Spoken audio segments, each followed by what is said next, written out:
So hello everyone, welcome to my channel commerce notes. आज हम इस वीडियो में difference between factoring and forfaiting करने वाले हैं।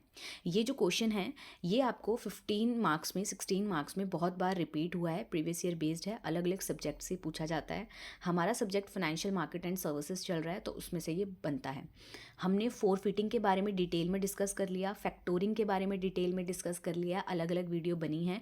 अगर आपने नहीं देखी तो इसी वीडियो के डिस्क्रिप्शन बॉक्स में आप चले जाना, आपको प्लेलिस्ट मिल जाएगी, वहाँ पे आपको मिल जाएगा ये सारा का सारा टॉपिक।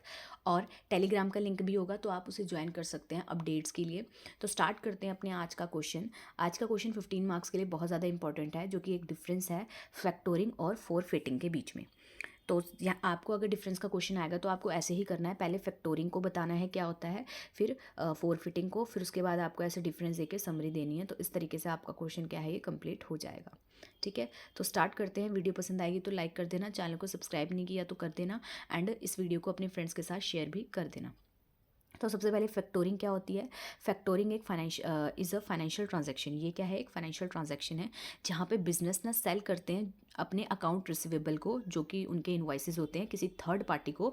उस थर्ड पार्टी को फैक्टर बोला जाता है, उसे सेल कर दिया जाता है एक डिस्काउंट पे, सो दैट इमीडिएट कैश जो उन्हें चाहिए वो मिल जाए। ये हेल्प करता है बिजनेस की इम्प्रूव करने में उनका कैश फ्लो, और रिड्यूस करने में जो भी क्रेडिट रिस्क है बैड डेट का।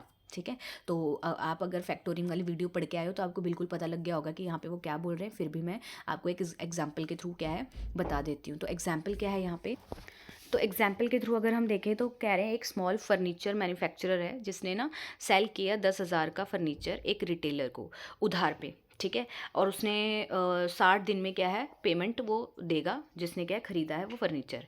तो अब 60 दिन के बाद क्या है उसे मिलना है, तो वो क्या है एक इशू हुआ यहाँ पे इनवॉइस। ठीक है, अब जो मैन्युफैक्चरर है मान लो उसको पैसे की ज़रूरत पड़ गई, तो अब वो 60 दिन का वेट ना करते हुए एक थर्ड पार्टी को ढूंढेगा और इस इनवॉइस को उसे दे देगा कि तू 60 दिन बाद क्या है उस बंदे से पैसे ले लियो, पर अभी मुझे ज़रूरत है तो तू मुझे अभी दे दे।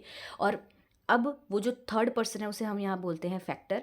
तो फैक्टर फॉर एग्जांपल 9,500 क्या है दे देगा, 500 रुपये क्या है उसने अपने पास रख लिए होंगे एज अ फीस। ठीक है, तो डिस्काउंटेड पे होता है, यहाँ पे हमने पढ़ा था ना डिस्काउंट पे। तो अब इससे हुआ क्या कि जो मैन्युफैक्चरर है उसको भी जो कैश रिक्वायरमेंट थी वो इमीडिएटली फुलफिल होगी, और जो फैक्टर है अब वो क्या करेगा 10,000 को ले लेगा 60 डेज़ के बाद। ठीक है, फिर फोरफिटिंग क्या होती है। फोरफिटिंग भी एक ऐसी प्रैक्टिस है जिसमें आप सेल करते हो मीडियम से लॉन्ग टर्म एक्सपोर्ट रिसीवेबल को। अगर आपने कोई चीज़ बाहर बेची है, उधार पे बेची है, क्रेडिट पे बेची है, तो अब क्या है लॉन्ग टर्म के लिए या मीडियम टर्म के लिए बेची है, और बड़ी वो होती है जैसे प्लांट मशीनरी या किसी प्रोजेक्ट में इंफ्रास्ट्रक्चर में वो किया है। ठीक है, तो अब क्या करोगे आप, अब इतना टाइम वेट करने से अच्छा एक थर्ड पार्टी ढूंढो जो कि एक फोरफिटर होता है।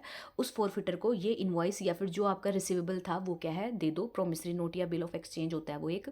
ठीक है, वो दे दो और वो आपको क्या है इमीडिएटली पैसा दे देगा, और फिर जो वो ड्यू डेट आएगी तो वो जाके क्या है सामने वाले से पैसा लेके आ जाएगा।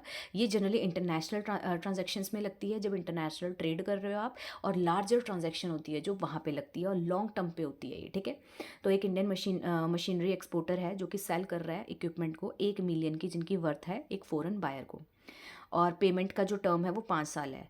अब वो 5 साल वेट करने से अच्छा उसे आज पैसे चाहिए, तो एक्सपोर्टर ने सेल कर दिया इस रिसिवेबल को एक फोरफिटर को, जिस फोरफिटर ने पे किया ठीक है उसे। और जब मतलब टाइम आएगा तो ये फोरफिटर चले जाएगा 5 साल बाद, और क्या है उससे पैसा ले लेगा। पर यहाँ पे क्या होता है, सारा का सारा रिस्क अगर कल को उसने नहीं दिया तो वो फोरफिटर के ही ऊपर होता है। ठीक है, अब हम आ जाते हैं अपने मेन में, फैक्टोरिंग और फोरफिटिंग का डिफरेंस। ये वेरी वेरी इंपॉर्टेंट है, तो इसे ध्यान से आपने सुनना है, समझना है। तो यहाँ डेफिनेशन में अगर हम बात करें तो फैक्टोरिंग में आप सेल करते हो अपने रिसीवेबल, जिसे हम इन्वॉइसेस बोलते हैं, एक फैक्टर को, सो दैट आपको इमीडिएट कैश मिल जाए। पर फोर फिटिंग में आप सेल करते हो अपने एक्सपोर्ट रिसीवेबल को एक फोर फिटर को। ठीक है, सो दैट क्या आपको पैसा मिल जाए। तो यहाँ पे आपने क्या है अपने रिसीवेबल या फिर इन्वॉइस दिए फैक्टर को, और यहाँ पे आपने अपने एक्सपोर्ट रिसीवेबल दिए फोर फिटर को। ठीक है, तो टाइप ऑफ रिसीवेबल अगर हम बात करें तो फैक्टोरिंग शॉर्ट टर्म रिसीवेबल में होती है यूजुअली 90 से 120 दिन की, और जो फोर फिटिंग होती है ये लॉन्ग टर्म रिसीवेबल होती है 180 दिन से लेकर 7 साल तक, मतलब ज़्यादा भी हो सकता है। ट्रांजैक्शन टाइप देखें तो फैक्टोरिंग यूजुअली डोमेस्टिक ट्रांजैक्शंस में लगती है, फोर फिटिंग क्या है मेनली ही यूज़ होती है इंटरनेशनल ट्रेड पे। रिकोर्स की बात करें तो क्या है, ये विद और विदाउट रिकोर्स हो सकती है। मतलब कि हो सकता है कि जो रिस्क है वो पूरा फैक्टर पे भी आ जाए, या रिस्क है जो वो सारा का सारा बिजनेस पे भी आ जाए, अगर क्या है कल को वो जो जिसने पैसे देने थे वो नहीं दिए, तो फैक्टोरिंग में होता है। पर जो फोरफिटिंग है ना, वहाँ ऐसा नहीं होता है। वहाँ पे हमेशा जो रिस्क होता है वो अब किस पे आ गया है, जो जिसने फोरफिटर पे, इस पे एक्सपोर्टर पे अब कोई रिस्क नहीं रहता।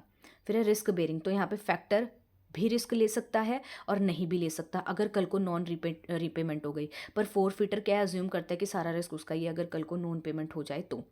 कॉस्ट की बात करें तो फैक्टोरिंग में क्या है, डिस्काउंटेड फीस होती है या फिर कोई सर्विस चार्ज होता है। और फोरफिटिंग की बात करें तो यहाँ पे हायर डिस्काउंट रेट होते हैं क्योंकि लॉन्ग टर्म फाइनेंसिंग है। फिर यूज़ की बात करें तो फैक्टोरिंग क्या है, सूटेबल होती है स्मॉल बिजनेसेस और ऑनगोइंग सेल्स के लिए। और अगर हम फोरफिटिंग की बात करें तो ये क्या है, यूज़ किया जाता है लार्ज और high value international export transactions पे। फाइनेंसिंग की बात करें तो कॉन्टिन्यूस फाइनेंसिंग, फैक्टोरिंग कॉन्टिन्यूस फाइनेंसिंग है, यूजुअली रिवॉल्व फैसिलिटी। एंड अगर हम फैक्टोरिंग की बात करें तो ये वन टाइम फाइनेंसिंग होती है एक स्पेसिफिक एक्सपोर्ट के लिए। तो होप आपको ये क्या है डिफरेंस समझ आया होगा। अब हम इसका समरी कर लेते हैं। तो फैक्टोरिंग में हमने देखा कि सेल करना है शॉर्ट टर्म रिसीवेबल को, इनवॉइस को, इमीडिएट कैश के लिए।